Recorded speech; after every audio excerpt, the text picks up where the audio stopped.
Enggak gini, lanjut dan tidak, saya mengatakan 99,9% palsu. Ketika ada yang mengatakan, oh itu enggak palsu mas, oke, ayo bertarung. Tapi tentu saja soal buku Jokowi Paper memang sudah selesai.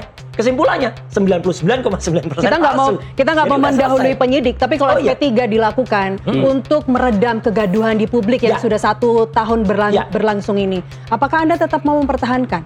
Loh, kalau ini jelas, kan itu nggak ada kewajiban saya untuk menarik statement kan? Jadi ijazahnya tetap 99,9% palsu. Tapi apakah Anda tetap akan membuat manuver-manuver baru? Manuvernya mungkin tidak hanya untuk bapaknya. Ya sekarang kita bongkar siapa yang ijazahnya palsu atau pendidikannya palsu. Ya ini masih jabat sekarang tuh pendidikannya palsu, nggak pernah lulus. Meski dibayangi ancaman P21, Roy Suryo tetap tak bergeming.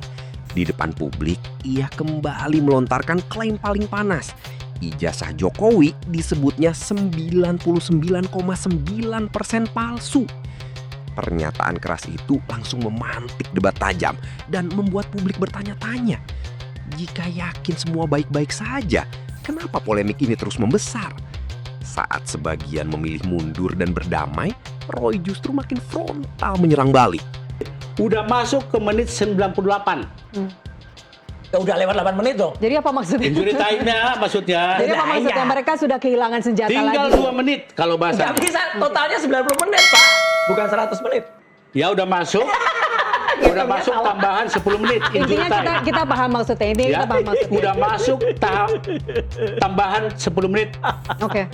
Ya, dari 90 menit. Udah masuk ke 8 menit lagi. Tinggal 2 menit. Salah. Ini ilustrasi saya. Saya bukan menakut-nakuti, ya. Contoh, Mas Roy ini yang ditampilkan tadi mengenai tanda tangan Prof, kemudian foto dan segala macam. Itu udah 1 tahun lalu itu diobrol. Nah, ini baru. Itu Kuasa hukum menyebut kasus ini sudah masuk injury time. Sinyalnya jelas, P21 disebut tinggal menunggu momentum. Di saat tekanan hukum makin dekat, kubu Roy Suryo justru dinilai makin kehilangan arah dengan terus melempar isu lama yang dianggap sudah lewat tahap pembuktian. Pertanyaannya sekarang sederhana, ini strategi perlawanan atau tanda mulai panik? Ya, di depan DPR itu. Oke. Ya, kejadiannya akan sama dengan nanti yang akan dialami Risma kalau dia tawarkan buku baru itu di Car Free Day. Dulu dia lulukan di Car Free Day, ada saya soalnya sama tadi di UI. Oke. Ya, setiap orang gitu. Coba silakan respon, saya tantang. Kembalilah seperti dulu dan kembali berteriak lantang.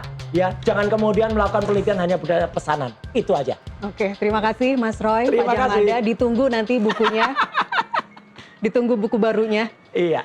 Siap. Pemirsa, perbedaan langkah hukum terlihat jelas usai sejumlah tersangka memilih Roy Suryo secara terbuka menantang Rismon kembali muncul ke publik dan mempertahankan sikapnya seperti dulu. Sindirannya tajam, jangan hanya diem setelah memilih jalan damai. Pernyataan itu langsung memantik spekulasi baru. Apakah perubahan sikap Rismon murni kesadaran pribadi? Atau ada tekanan besar di balik layar yang membuat suara paling lantang akhirnya meredup? Terima kasih sudah menonton. Jangan lupa like, komen, dan subscribe. Sampai jumpa kembali.